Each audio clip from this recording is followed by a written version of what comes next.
Hello friends, welcome to our you can speak kit and concept. Friends, यहाँ पर हम parts of speech पढ़ रहे हैं। आज हम यहाँ पे प्रोनाउंस पढ़ने वाले हैं। प्रोनाउंस क्या होता है ये मैंने आपको बताया था। प्रोनाउंस क्या होता है, उसके कितने टाइप्स होते हैं, उसके 9 टाइप्स बनते हैं, 9 प्रकार बनते हैं। इनको हम कैसे समझ सकते हैं, और साथ में मैंने आपको ये भी बताया था पर्सनल प्रोनाउंस का चार्ट क्या होता है और ये इंपॉर्टेंट क्या होता है और आपको ये कैसे समझ में आ सकता है। तो मैंने इसके लिए आपको ट्रिक भी दी थी, यदि नहीं ध्यान में तो आपको ये वाला वीडियो देखना होगा। इट मींस ये हमारे course A to Z grammar with writing skill के कोर्स में देख रहे हैं तो मैं आपसे रिक्वेस्ट करूंगी कि आप हमारे हर वीडियो को सीक्वेंस वाइज देखिए। और साथ में हमारा एक और कोर्स है जो बिल्कुल सेपरेट है, 60 to 90 डेज का spoken English along with 4 books. ये हमारा कोर्स बिल्कुल अलग है जो स्पोकन के लिए बहुत ही अच्छा कोर्स है। जहां हमारे ग्रामर के कोर्स में एग्जाम ओरिएंटेड पॉइंट्स को कवर किया गया है, वहीं स्पोकन के कोर्स में 500 से ज्यादा स्ट्रक्चर से 1000 से भी ज्यादा एक्टिविटीज की गई हैं। दोनों ही कोर्स बहुत ही अच्छे हैं, आप इनके कुछ डेमो वीडियोस भी देख सकते हैं। और साथ में फ्रेंड्स, यदि आप हमसे ऑनलाइन क्लासेस के लिए कांटेक्ट करना चाहते हैं तो इसके लिए आपको हमारे कुछ प्री रिकॉर्डेड वीडियोस देखने होंगे जो हमने अपने ऐप में बहुत ही कम कीमत में आपके लिए रखे हैं। फ्रेंड्स, आप हमसे kids spoken classes, kids grammar classes के लिए भी कांटेक्ट कर सकते हैं। आज हम क्या पढ़ने वाले हैं, आज हम पढ़ने वाले हैं प्रोनाउन।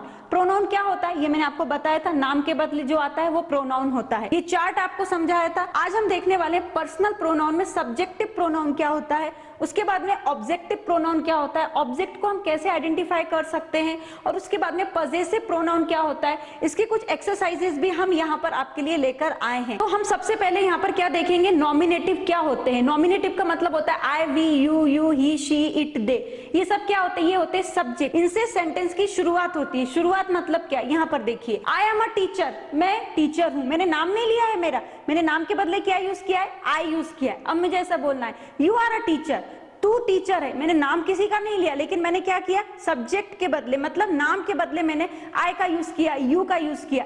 वे लड़के झगड़ रहे हैं तो क्या बोलूंगी, दे आर क्वेरलिंग। तो मैंने नाम नहीं बोला, नाम के बदले में जिसका हम यूज कर रहे हैं, जिनसे सेंटेंस की शुरुआत होती है, उन्हें हम बोलते हैं व्यक्तिक सर्वनाम या सब्जेक्टिव प्रोनाउन। कुछ भी आप बोल सकते हैं। अब हम आगे देखते हैं, आगे हमारा ऑब्जेक्टिव प्रोनाउन। ऑब्जेक्ट का मतलब क्या होता है, इसका मतलब ये होता है जो वाक्य के आखिर में आता है या जो वर्ब के बाद में आता है, जिनसे कभी भी वाक्य की शुरुआत नहीं होती है। ये क्या होते हैं, तो आपको यहाँ पर देखना है। इसके लिए फिर से आपको चार्ट पर आना होगा। यहाँ पर आप देख सकते हैं me, us, you, him, her, it, them. ये सभी क्या है, ये सभी ऑब्जेक्ट है। अब आप बोलेंगे मैम ऑब्जेक्ट हम पहचानेंगे कैसे। एग्जाम्पल देखिए, शी गिव्स मी। मैंने यहाँ पर अपना नाम लिया नहीं लिया, मैंने क्या यूज कर दिया, मी यूज कर दिया।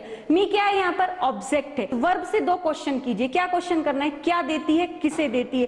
तुरंत मुझे आंसर मिला, मुझे देती है। तो यहाँ पे मुझे किसे से आंसर मिला है। ऑब्जेक्ट निकालना है तो वर्ब के पास जाइए, उससे क्या और किसे, ऐसे 2 प्रश्न पूछिए और आपको जो आंसर मिलेगा वही आपका ऑब्जेक्ट होता है। और यहाँ पर इसी तरीके से सेकंड एग्जांपल देखिए, आई हेट हिम, मैं उससे नफरत करती हूँ या नफरत करता हूँ। अब मुझे ऑब्जेक्ट पहचानना है, कैसे पहचानूंगी, हेट के पास जाती हूँ, क्या करता हूँ, किसे करता हूँ। आंसर तुरंत मिल गया मुझे, हिम, उसे करती हूँ, उसे करता हूँ। तो जनरली क्या करना है, वर्ब के पास जाना है और 2 ही क्वेश्चन कर लेने हैं। नेक्स्ट सेंटेंस देखिए, आई हेट ही। यहाँ पर भी मैं क्या कर रही हूँ, वर्ब के पास जाके क्वेश्चन कर रही हूँ क्या और किससे, लेकिन मुझे आंसर ही नहीं मिल रहा है क्योंकि ही क्या है, ही हमारा सब्जेक्टिव केस है या नॉमिनेटिव केस है, प्रथमा है जिससे सेंटेंस की शुरुआत होती है। तो ही से सेंटेंस की शुरुआत होती है, इसलिए ये सब्जेक्ट है, ऑब्जेक्ट नहीं होगा। ऑब्जेक्ट क्या होता है, ऑब्जेक्ट हमेशा बाद में आता है या जिनसे कभी भी सेंटेंस की शुरुआत नहीं होती है। तो ये सेंटेंस क्या है, गलत है। समझ में आ गया ना। आप ऑब्जेक्ट कैसे फाइंड कर सकते हैं, क्या और किसे,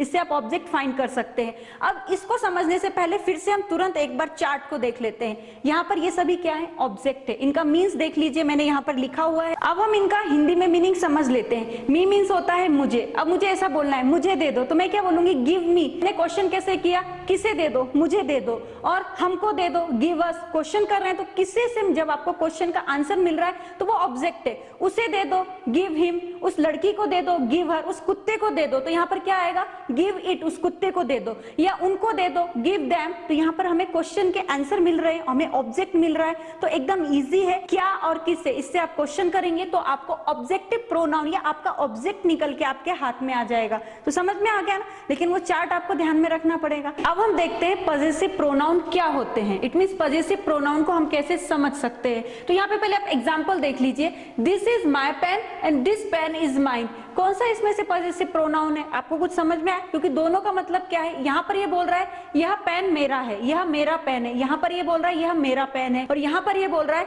यह पेन मेरा है। तो दोनों में कुछ अंतर समझ में आया? नहीं समझ में आता। यदि आपको नहीं समझ में आता है तो तुरंत चार्ट पर जाइए ताकि आपको समझ में आ सके कि पॉजिटिव प्रोनाउन कौन सा है। तो चार्ट में मैंने आपको बताया था कि यहाँ पर आप देख लीजिए, माइन, अवर्स, योर्स, योर्स, और यहाँ पे हिज, हर्स, इट्स और देयर्स, ये सब क्या है, ये सभी पॉजिटिव प्रोनाउंस होते हैं। क्लियर हो गया? अब हम डायरेक्टली क्या करते हैं, एग्जांपल पर जाते हैं। तो यहाँ पे देखिए, दिस इज माय पेन, ये पॉजिटिव प्रोनाउन है, या दिस पेन इज माइन, ये पॉजिटिव प्रोनाउन है। आपको चार्ट ध्यान में है, तो आप बोलेंगे ma'am this pen is mine, इस माइन के कारण आप बोलेंगे ये पॉजिटिव प्रोनाउन है। माइन का मतलब क्या होता है और माय पेन इसका मतलब क्या होता है? यहाँ पर पेन को मॉडिफाई किया गया है माय से, मेरा पेन, यहाँ पे मॉडिफिकेशन हो रहा है, तो ये पॉजिटिव एडजेक्टिव है जो हम आगे पढ़ेंगे। अब यहाँ पे देखिए माइन, यहाँ पर ऐसा लिखा है माइन पेन, ऐसा कुछ लिखा है? नहीं लिखा है, बल्कि ये माइन किसका है? पेन का है। तो पेन किसका है? मेरा है। तो यहाँ पर माइन का मतलब क्या हो रहा है? My pen. तो पॉजिटिव प्रोनाउन जो होता है वो इस तरीके से लिखा हुआ आता है माइन, और इसका मतलब यदि आप इसको एक्सटेंडेड फॉर्म में लेंगे तो इसका मतलब हो जाएगा माय पेन। तो आपको क्लियर हो गया? यहाँ पर पेन के बारे में ज्यादा जानकारी मिल रही है, और यहाँ पर ऐसा कुछ भी नहीं मिल रहा है। यहाँ पे डायरेक्टली बोल दिया दिस पेन इज माइन। और हम फिर से एक बार चार्ट पर जाते हैं ताकि आपको और भी अच्छे से क्लियर हो सके। Friends, my, our, your, his, her, it, their, ये पॉजिटिव प्रोनाउन नहीं है, ये पॉजिटिव एडजेक्टिव है। पॉजिटिव प्रोनाउन केवल ये है, आपको तो ये ध्यान रखना है। तो आपको यदि कुछ भी ध्यान में नहीं आता तो केवल ये कुछ वर्ड्स हैं पॉजिटिव प्रोनाउंस के, इनको ध्यान रख लीजिए। सेंटेंस में ये जहां कहीं भी दिखेंगे तो आप समझ लीजिए वो सेंटेंस कौन सा है, पॉजिटिव प्रोनाउन का सेंटेंस है। अब यहाँ पर मैं आपकी टेस्ट लेती हूँ, that is your car and that car is yours, इसमें से पॉजिटिव प्रोनाउन का सेंटेंस कौन सा है? तो आप तुरंत बोलेंगे, क्योंकि आपको चार्ट ध्यान में, आप बोलेंगे ma'am that car is yours, ये पॉजिटिव प्रोनाउन है, और ये क्या है, ये आपको यदि नहीं ध्यान में तो ये पॉजिटिव एडजेक्टिव है। यहाँ पे योर्स का मतलब क्या है? योर्स का मतलब है योर कार, योर्स का मतलब क्या है? Your car. और यहाँ पर फ्रेंड्स मैंने आपकी कार का नाम लिया क्या? नहीं लिया। तो नाम के बदले जो आता है वो क्या होता है? प्रोनाउन होता है। इसलिए यहाँ पे योर्स क्या है? यहाँ पे योर्स प्रोनाउन है, क्योंकि यहाँ पर हमने किसके बदले, कार के बदले में यहाँ पर उसका यूज किया है। क्लियर हो गया ना? ये नहीं भी क्लियर होता तो आपको क्या करना है, कुछ वर्ड्स हैं जो हमने चार्ट में दिए आपको वो ध्यान में रख लेने, तो आपको ये भी सेंटेंसेस क्लियर हो जाएंगे। आगे के सेंटेंस देख लीजिए, that is her pen, okay, and this one is my pen, ये सेंटेंस कौन सा है? पॉजिटिव प्रोनाउन का सेंटेंस है, आपको ध्यान में है। अब नेक्स्ट सेंटेंस और देख लीजिए, फिर हम दोनों में कंपैरिजन करेंगे कौन सा पॉजिटिव प्रोनाउन का सेंटेंस है। देखिए, that is her pen, okay, and this one is mine. तो यहाँ पर आप मुझे बताइए कि कौन सा सेंटेंस पॉजिटिव प्रोनाउन का है? आपको कुछ भी ध्यान नहीं है, लेकिन वो चार्ट आपको ध्यान है, तो आप मुझे क्या बोलेंगे, मैम ये फर्स्ट वाला सेंटेंस पॉजिटिव प्रोनाउन का सेंटेंस नहीं है। वेरी गुड, यदि आप ऐसा बोलते हैं। नेक्स्ट सेंटेंस में that is her pen and this one is mine, इस माइन से आपको ध्यान आ जाएगा कि ये पॉजिटिव प्रोनाउन है। माइन मतलब क्या हो गया? माइन का मतलब होगा माय पेन, क्योंकि हम यहाँ पे पेन के बारे में बात कर रहे हैं। अब आप बोलेंगे मैम माइन का मतलब माय पेन क्यों होगा? तो फ्रेंड्स, जो प्रोनाउन होता है उसके लिए पहले रेफरेंस में हमें कुछ चाहिए होता है, तभी हमें प्रोनाउन क्लियर होता है। यहाँ पे रेफरेंस में क्या है? दैट इज हर पेन, वह उसका पेन है, तो रेफरेंस क्या हो गया? उसका पेन।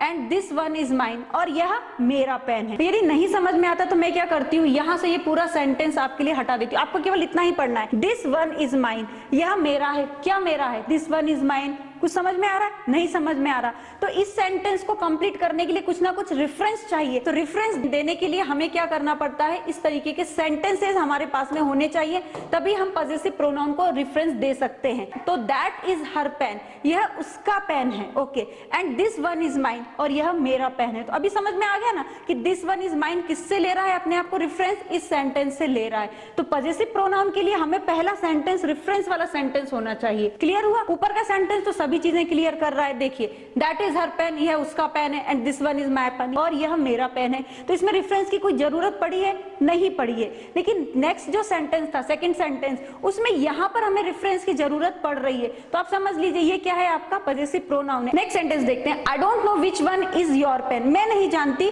कि कौन सा तुम्हारा पेन है। यहाँ पे हर चीज क्लियर हो रही है क्योंकि योर पेन अपने आप को बहुत अच्छे से क्लियर कर रहा है। नेक्स्ट सेंटेंस देख लीजिए, आई don't know which one is your, मैं नहीं जानती कौन सा तुम्हारा है। कौन सा तुम्हारा है? कुछ समझ में आ रहा है? कौन सा तुम्हारा, क्या तुम्हारा है? कुछ आगे कुछ तो चाहिए ना, तो कुछ नहीं है। तो यहाँ पर ये जो योर्स है, ये क्या है? क्लियर नहीं होता है तो पजेसिव प्रोनाउन है।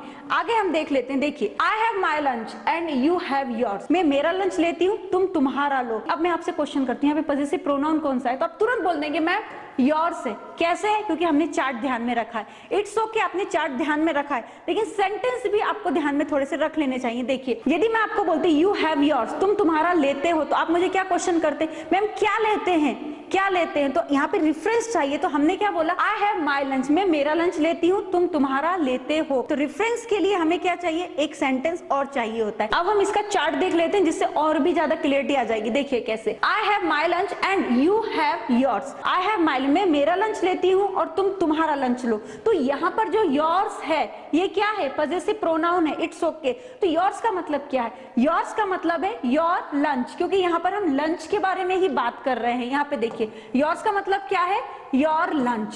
तो यदि हम योर्स बोलते हैं तो क्लियर नहीं होता है, लेकिन इससे पहले हमारे पास में रेफरेंस है, इसलिए ये हमें क्लियर हो रहा है। यहाँ पे लंच के बदले में योर्स आया है, नाम के बदले, मतलब लंच क्या है, नाउन है, नाउन के बदले में क्या आया है, योर्स आया है, इसलिए ये क्या है, पजेसिव प्रोनाउन है, क्योंकि प्रोनाउन का मतलब ये होता है नाम के बदले में आता है। नेक्स्ट देखिए, I have my lunch and you have yours, यहाँ पे हम प्लूरल की बात कर रहे हैं। नेक्स्ट देखिए, I have my lunch and they have theirs, मैं मेरा लंच लेती हूँ, वे उनका लंच लेते हैं। ठीक है ना, देयर्स का मतलब क्या है, देयर लंच। तो लंच के बारे में यहाँ पर देयर से हमें समझ में आ रहा है। I have my lunch and he has his, मैं मेरा लंच लेती हूँ वह उसका लेता है। अभी क्या लेता है, तो तुरंत आंसर मिल जाएगा, लंच लेता है। तो लंच के बदले में हिज का यूज किया है। I have my lunch, she has hers, मैं मेरा लंच लेती हूँ वह उसका लेती है। क्या लेती है, लंच लेती है। लंच हर्स से मॉडिफाई हो गया, ये लंच के बदले में हमने हर्स का यूज किया है। I have my lunch, it has it, मैं मेरा लंच लेती हूँ वह उसका लंच लेता है। समझ में आ गया ना, लंच को यहाँ पे इट से रिप्लेस कर दिया है, क्योंकि हम प्रोनाउन पढ़ रहे हैं। आई have my lunch and Ram has his, मैं मेरा लंच लेती हूँ, राम उसका लेता है। तो क्या लेता है, तुरंत आंसर मिलेगा, लंच लेता है। तो हिज का मतलब क्या है, हिज लंच होगा। प्रोनाउन मतलब एक तरीके से आप ये समझ लीजिए, हमें कंफ्यूज कर देते हैं, क्लियर नहीं होते हैं। तो क्लियर करने के लिए हमें आगे रेफरेंस चाहिए होता है, जैसा आपने यहाँ पर देखा है।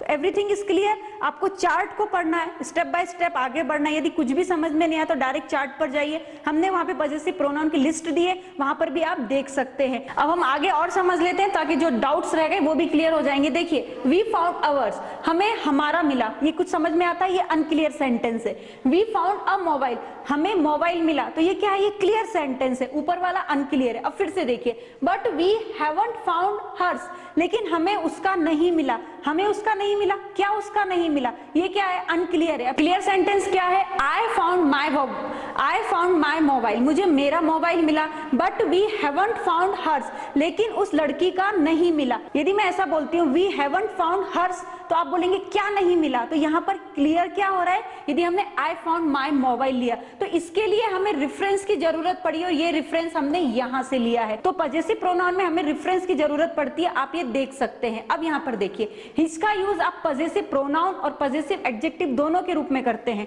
लेकिन यहाँ पे ऑब्जेक्ट के रूप में यूज कैसे करना है, देखिए हिज पजेसिव प्रोनाउन कैसे यूज करना है, एक बार एग्जांपल देख लीजिए। I put on my shoes and Dilip put on his. अब आप मुझे यहाँ पे बताइए हिज क्या है, तो आप बोलेंगे मैम ये पजेसिव प्रोनाउन भी है, पजेसिव एडजेक्टिव भी है, लेकिन यहाँ पर हिज का यूज ऑब्जेक्ट के रूप में किया जा रहा है। ऑब्जेक्ट के रूप में कैसे, यहाँ पर आप क्वेश्चन पूछिए, यहाँ पे जो पुट है उससे क्वेश्चन पूछिए क्या और किसे, तो आपको तुरंत आंसर मिलेगा उसका। हिंदी में एक बार सेंटेंस देख लेते हैं, I put on my shoes, मैंने मेरे शूज पहने, and Dilip put on his, और दिलीप ने उसके शूज पहने। तो अभी क्वेश्चन कैसे बनेंगे, क्या पहने, तो तुरंत आंसर मिल गया उसके शूज पहने। तो यहाँ पर यदि हमें इसको क्लियर करना है, दिलीप पुट ऑन हिज, तो ये क्या है, ये पजेसिव प्रोनाउन है, और ये क्लियर किससे होता है, इससे होता है। कैसे, यहाँ पर हिज का मतलब क्या है, हिज शूज होगा, इसका मतलब क्या होगा, हिज शूज। और शूज क्या है, शूज यहाँ पे नाउन है, और नाउन के बदले में हमने हिज का यूज किया। अब यहाँ पे देख लीजिए, I think that is his mobile, possessive adjective है, बिल्कुल सही है, यहाँ पर हिज मोबाइल आ रहा है, हिज के बाद में नाउन आ रहा है, तो एकदम क्लियर हो गया। इट मीन्स आपको क्या समझ में आया। यदि आपको इतना सब कुछ समझ में नहीं भी आ रहा तो चार्ट पर जाइए, कुछ वर्ड से उनको रट लीजिए और तुरंत तुरंत ही समझ में आ जाएगा। और हमने जो आपके साथ में जो एक्सरसाइज की है, यहाँ पर आप देख सकते हैं इस तरीके से हमने सेंटेंसेस दिए और आपके सामने जो एक्सरसाइज किए, यदि इनको कर लेते हैं तो भी आपको तुरंत समझ में आ जाएगा। आगे हम पढ़ने वाले हैं रिफ्लेक्सिव और इंटेंसिव प्रोनाउन में अंतर क्या होता है, इनको हम आइडेंटिफाई कैसे कर सकते हैं, और नाउन के और भी जो रिमेनिंग पार्ट्स है वो हम आगे की वीडियो में कवर करने वाले हैं। एट लास्ट फ्रेंड्स, सभी वीडियो सीक्वेंस वाइज देखिएगा ताकि आपका कोई भी डाउट ना रहे और ग्रामर आपको अच्छे से क्लियर हो जाए। आगे का वीडियो जरूर देखने के लिए तैयार रहिएगा। Thank you very much.